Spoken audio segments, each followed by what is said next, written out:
하나님 말씀은 마태복음입니다. 1장 1절로 17절 말씀입니다. 오늘부터 마태복음을 시작합니다. 1장 1절로 17절 말씀입니다. 아브라함과 다윗의 자손 예수 그리스도의 계보라. 아브라함이 이삭을 낳고 이삭은 야곱을 낳고 야곱은 유다와 그의 형제들을 낳고 유다는 다말에게서 베레스와 세라를 낳고 베레스는 헤스론을 낳고 헤스론은 람을 낳고 람은 아미나답을 낳고 아미나답은 나손을 낳고 나손은 살몬을 낳고 살몬은 라합에게서 보아스를 낳고 보아스는 루색에서 오벳을 낳고 오벳은 이새를 낳고 이새는 다윗 왕을 낳으니라. 다윗은 우리아의 아내에게서 솔로몬을 낳고 솔로몬은 르호보암을 낳고 르호보암은 아비야를 낳고 아비야는 아사를 낳고 아사는 여호사밧을 낳고 여호사밧은 요람을 낳고 요람은 우시야를 낳고 우시야는 요담을 낳고 요담은 아하스를 낳고 아하스는 히스기야를 낳고 히스기야는 므낫세를 낳고 므낫세는 아몬을 낳고 아몬은 요시야를 낳고 바벨론으로 사로잡혀갈 때 요시야는 여고냐와 그의 형제들을 낳으니라. 바벨론으로 사로잡혀간 후에 여고냐는 스알디엘을 낳고 스알디엘은 스룹바벨을 낳고 스룹바벨은 아비훗을 낳고 아비훗은 엘리야김을 낳고 엘리야김은 아소르를 낳고 아소르는 사독을 낳고 사독은 아킴을 낳고 아킴은 엘리훗을 낳고 엘리훗은 엘리야사를 낳고 엘리야사는 mat단을 낳고 mat단은 야곱을 낳고 야곱은 마리아의 남편 요셉을 낳았으니 마리아에게서 그리스도라 칭하는 예수가 나시니라. 그런즉 모든 대수가 아브라함부터 다윗까지 14대요 다윗부터 바벨론으로 사로잡혀갈 때까지 14대요 바벨론으로 사로잡혀간 후부터 그리스도까지 14대더라. 아멘. 마태복음은 사도 마태가 기록했지요. 그런데 이 마태는 유대인을 대상으로 해서 마태복음서를 썼습니다. 유대인을 대상으로 하였다. 그러면 유대인이라면 알 수 있는 정서와 문화와 지식이 있을 것입니다. 그러한 언어와 그들만이 이해할 수 있는, 우리 이런 말 있잖아요. 거시기 하면 알아들을 수 있는 그것처럼 유대인들이라면 이렇게 글을 쓰면 그것이 어떤 의미로 다가오는지를 마태는 알고 유대인을 향하여 마태복음을 기록하였습니다. 그러한 마태가 제일 먼저 시작을 한 것이 아브라함과 다윗의 자손 예수 그리스도의 계보라라는 말씀으로 시작했습니다. 유대인에게 있어서 제일 중요하고 그 지식의 근본이 되는 것, 삶 속에서 반드시 빠지지 않은 것이 구약의 율법의 말씀일 것입니다. 특별히 율법의 말씀이라고 할 때 저들에게 있어서 그 토라는 무엇입니까? 모세 오경을 말합니다. 그래서 그들은 구약의 율법에는, 구약의 히브리어에서는 모음이 없어요. 자음만 돼 있는데요. 여러분, 자음만 있는 글을 여러분들이 읽을 수 있습니까? 없어요. 그런데 그 두꺼운 율법서를요, 자음만 있는데 유대인들은 다 읽습니다. 왜 읽을 수 있을까요? 다 외운 거예요. 하도 매일 읽고 했기 때문에 자음만 있는데요, 마치 모음이 있는 것처럼 달달달달달 막 쭉쭉 읽어 나갑니다. 아무 무리 없이요. 현대인 히브리어는 거기다가 모음에 기호를 표시해서 편히 읽을 수 있도록 했지만 옛 글에는 모음이 없습니다. 그만큼 그 율법서는 저들이 잘 알고 있다는 말이죠. 구약의 율법의 창세기에 보면 계보가 쭉 나옵니다. 하나님의 자손의 계보들이 쭉 나옵니다. 그 자손의 계보와 또 마귀의 자녀, 또 가인의 계보와 하나님의 아들의 계보가 대비해서 나옵니다. 저와 여러분도 창세기를 통해서 배웠고 읽었습니다. 근데 그 내용들을 보면 하나님의 자손의 계보가 특징이 있잖아요. 사실은 별 내용이 없어요. 그가 누구를 낳고 몇 살에 누구를 낳고 몇 살까지 살다가 죽었더라. 뭐 이 내용이에요. 특별한 내용이 없습니다. 율법을 알고 있는 유대인이 오늘 1장 마태복음 1장을 읽으면요. 뭔가 비슷한데 뭔가 같은 형식으로 적은 것 같은데 느낌이 조금 다른 약간의 변형되어져 있는 그 모습을 좀 저들은 느낄 수 있는 것이 있습니다.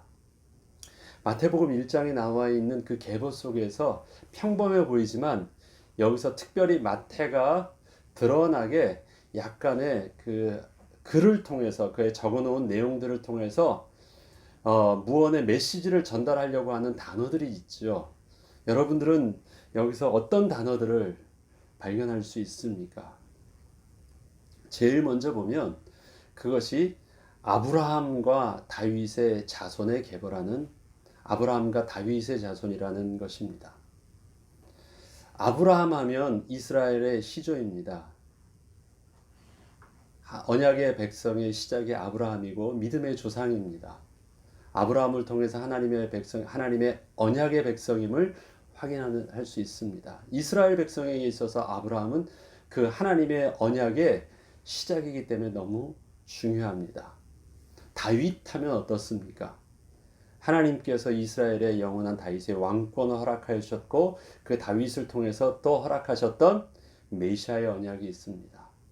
이스라엘의 모든 정체성은 다윗의 별을 통해서 유대인은 그 정체성을 드러냅니다. 그래서 아브라함이라는 이름과 다윗이라는 이름은 굉장히 중요한 이름입니다.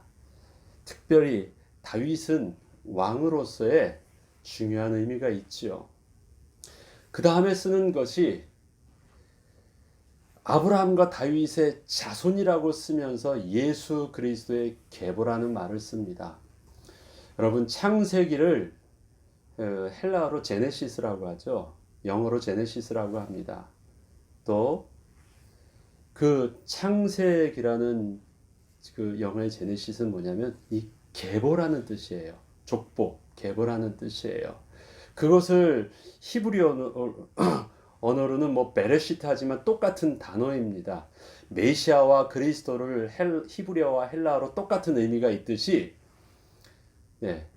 창세기의 베레시트나 또 헬라어로 그것을 게네시스라고 하는 것이나 다르지 아니한 계보라는 뜻입니다. 그것을 창세기라는 이름을요 계보라라고 시작한 것이거든요. 그런데 저들의 그 구약과 신약의 중간에 그 갭이 400년이거든요. 새롭게 하나님의 말씀이 새롭게 우리에게 주어졌다라고 할 때요. 그 시작을 똑같은 이 계보라라는 말씀으로 시작해요. 그런데 창세기는 태초에 하나님이 천지를 창조하셨다라고 하셔서 그 시작을 천지를 창조하신 하나님의 이야기, 그 다음에 그 하나님의 자녀들의 계보를 통해서 그 자녀들의 이야기를 말하고 있는데요. 신약의 시작은 어떻습니까?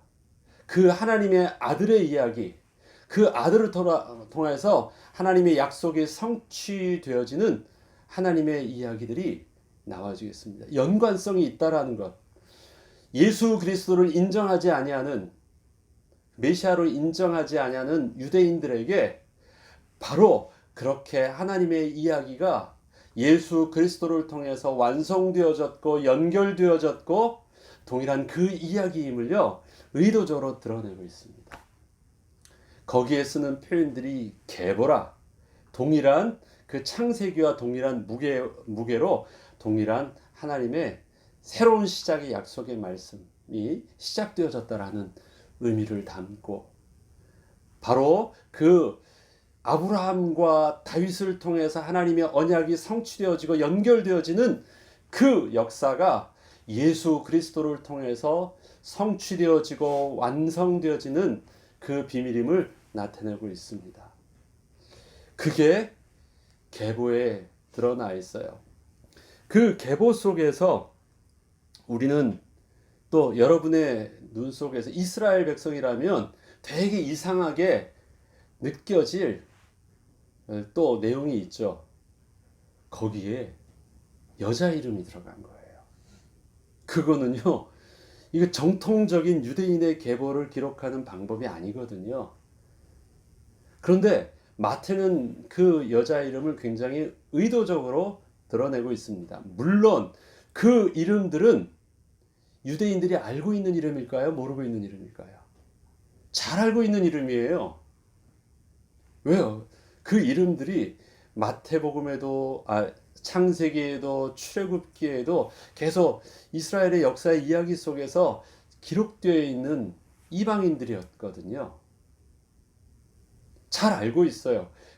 그러면 그 이름만 들어도 그 안에는 뭐가 들어있습니까? 이름만 들어있지 않고 그를 통한 하나님의 구원의 이야기가 함께 들어있는 거예요. 그런데 그 이야기들은 알고 있는데, 하나님의 섭리도 은혜도 알고 있는데, 그렇다고 해서 그 이름들이 굳이 족보에, 남성 중심으로 기록되어져야 하는 족보에 그 여인의 이름을 그렇게 떡 이렇게 박아놓은 것은 분명히 이유가 있는 메시지였거든요. 그 여인이 몇 명이 기록되어 있습니까? 5명이 기록되어 있습니다. 제일 먼저 기록되어져 있는 이름이 다말, 유다를 통해서 쌍둥이를 낳았던 다말, 시아버지를 통해서 쌍둥이를 낳았던 다말. 그 다음에 또 누가 있죠? 기생 라합. 그 다음에 세 번째는 또 누가 있죠? 모압 여인 룻.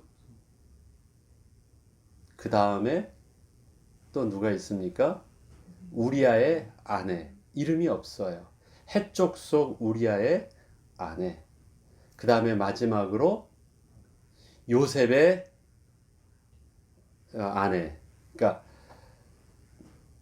마리아. 이렇게 기록되어 있습니다. 그래서 요셉은 어떤 식으로 기록되어 있냐면 마리아의 남편 요셉. 재밌죠?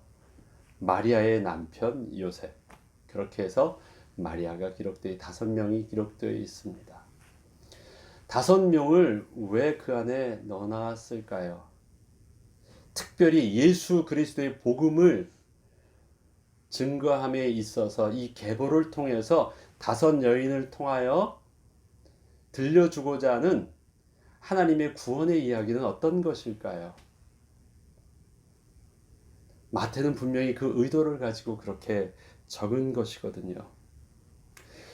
그 다음에 또 17절에 보면 마지막으로 기록되어 있는 의미 있게 드러내서 표현하는 것이 있습니다. 아브라함부터 다윗까지 왕까지가 연례되어 다윗부터 또 누구까지요? 바벨론에 잡혀갈 때까지가 연례되어 바벨론에서 다시 와서 예수 그리스도의 나심까지가 연례되라라는 14라는 의미를 기록합니다. 유대인에게 있어서 이 숫자는요, 그들의 숫자를 뭘로 표현하냐면 그들의 히브리어 알파벳으로 숫자를 표현하거든요. 알렙, 알렙, 달렛 하면서 쭉 하나하나 알파벳 숫자라는데 그게 다 ABCD 1, 2, 3, 4 하듯이 숫자를 기록하고 있습니다. 그런데 14라는 숫자는요, 데이비드를 영어로 표현을 해보죠. 데이비드 하면은 그 자음은 DVD입니다. 거기에 모음이 A와 I가 있잖아요. 그런데 자음만 기록되어 있으니까 그러면 다윗을 표현할 때는 자음 3가지만 기록되어 있습니다. 이 세 자음은요, 숫자로 표현하면 464예요. 그거를 더하면은 그게 바로 14입니다. 그래서 그 14라는 의미를 통해서 다윗 왕 이스라엘의 별 하나님의 그 메시아의 언약을 다윗을 통해 심어 놓으셨던 그 메시지가 숫자 속에서 나타나 있습니다. 그래서 의도적으로 14로 끄는 거예요. 14를 통해서 특별히 하나님의 약속이 아브라함을 통해서 약속하셨던 메시아의 가장 그 모델을 다윗 왕을 14대로 해서 다윗 왕의 출현을 통해서 아브라함의 약속의 성취를 보여주었고요. 바벨론 포로로 갔지만 다시 회복시켜 주신 하나님의 언약들을 또 바벨론에서 다시 나오게 하시면서 그것을 보여주셨고, 그 다음 예수 그리스도를 통해서 그것이 성취되어지는 것을 보았을 뿐만 아니라 그 예수 그리스도의 하늘로 올라가심을 본 그대로 예수께서 다시 참된 왕의 왕 돼서 재림주로 오실 그 언약을 사실은 열례대란 14라는 의미 속에서 담아놓고 이젠 전달하려고 하는 것입니다. 단순해 보였지만 유대인이라면 눈치챌 수 있는 단어들이었어요.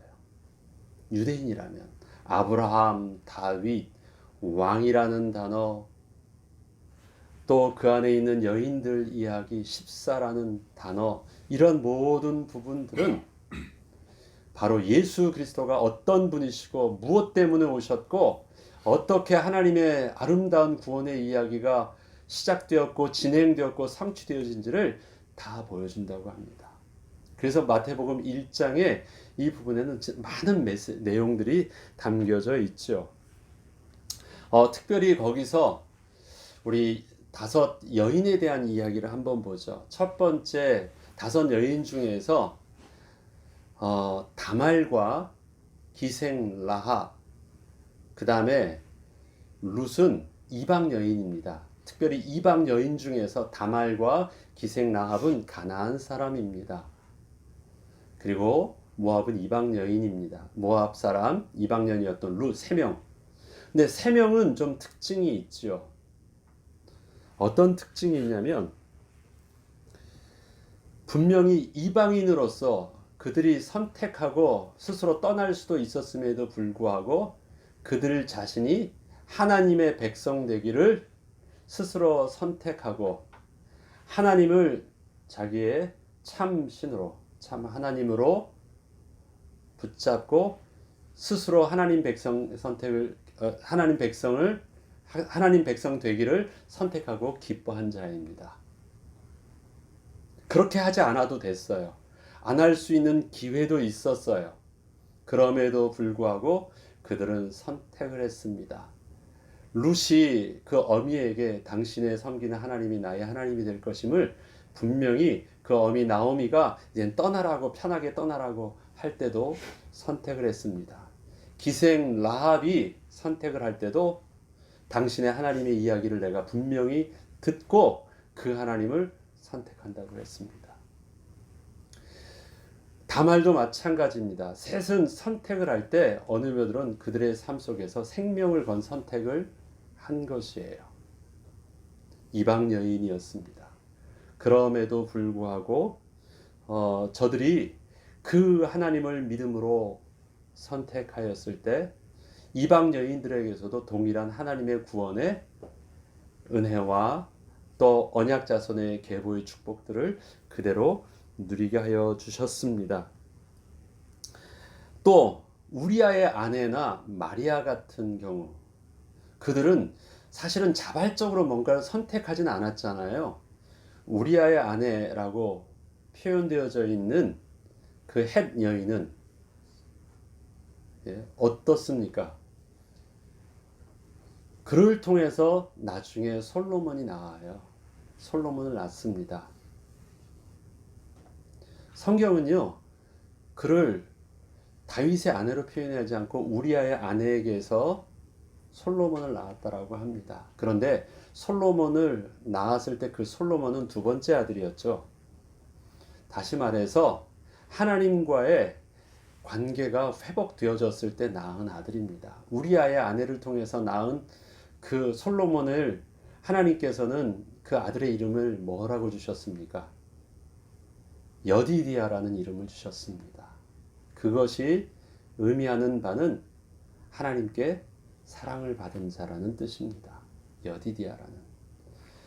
그 사랑받은 자를 솔로몬에게도 축복이지만 사실은 그 사랑받는 자를 낳은 여인이 받는 축복이, 그런 축복받은 아들을, 하나님의 축복받은 아들을 낳은 축복을 누가 받았습니까?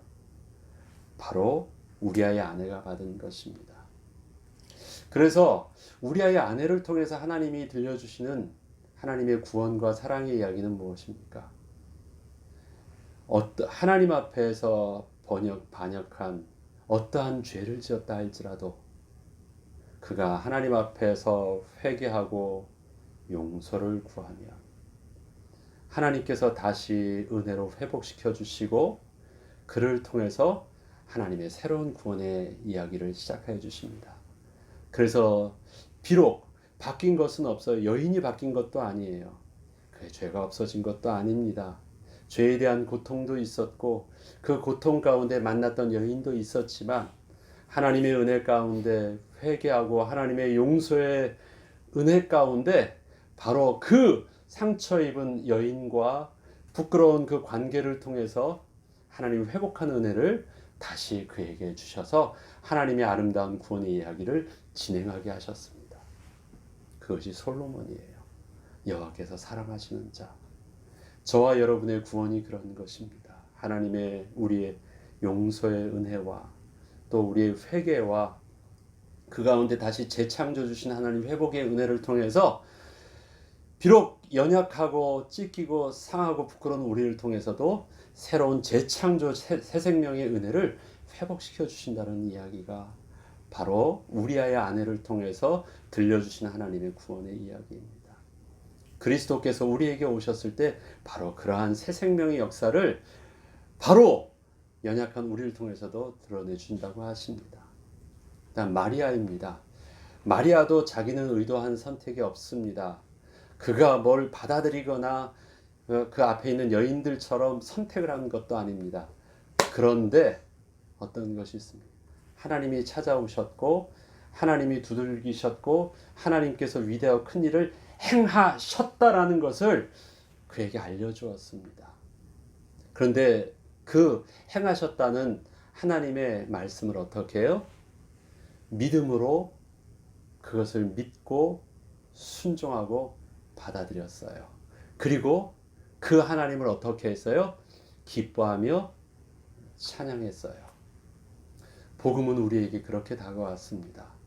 2000년 전에 십자가에 죽으심으로 우리에게 생명이 주어졌다고 하고 우리에게 창조의 능력으로 하나님의 음성을 들을 수 있는 은혜는 우리에게 이미 생명이 주어져 있거든요. 그거 하나님이 하신 거야. 그것을 너가 알고 기쁨으로 감사함으로 그것을 너가 전인격적으로 인정하면 영접하면 어떻게 해요? 너는 그 하나님의 자녀이 된 권세를 누린다고 말씀하신 거예요. 그 영접의 비밀이 마리아에게 담겨져 있습니다. 그래서 마리아의 찬가가 있잖아요. 하나님께서 너를 통해서 그렇게 하신 일들을 믿는 여인은 복되도다라고 말합니다. 내 영혼 주 찬양하며 내 하나님 내 구주를 기뻐하면 능하신 이가 큰 일을 행하셨음을 내가 믿습니다라고 하면서 가는 그 구원의 그 찬양은 그의 신앙의 고백이고 영접의 고백입니다. 마리아입니다. 저와 여러분의 구원이 그렇게 다가왔어요. 하나님이 하신 일들을 바로 나를 위해서 하신 이름을 내가 믿고 그 주님을 내가 인정한 거예요. 나의 주로 고백한 것입니다. 그 찬양이 바로 성령 하나님을 통해서 내가 받게 된 찬양이고 고백입니다. 누구든지 하나님을 아바 아버지라 부르는 자는 성령이 아니면 하나님을 아바 아버지라 부를 자가 없다라고 말씀하셨습니다. 성령께서 잉태케 하신 그 은혜를 성령의 충만함을 받아 고백할 수 있었던 마리아. 성령께서 우리에게 다가오셔서 재창조의 생명을 허락하신 우리를 그 성령의 인도하심을 따라 주를 나의 구주로 영접한 저와 여러분의 믿음의 비밀은 동일한 것입니다. 동일한 복되에 도달하는 그 복의 축복을 누린 것이고, 그 복은 아브라함에게 약속하셨던 복의 근원이 되겠다고 하셨던 그 복이고, 그 복은 하나님께서 아담과 하와를 창조하실 때부터 복 주시기로 작정하셨던 그 복이 하나님의 신실함 속에서 우리 가운데 예수 그리스도를 통해서 완성된 복의 은혜입니다. 그 내용이 어디에 담겨져 있어요?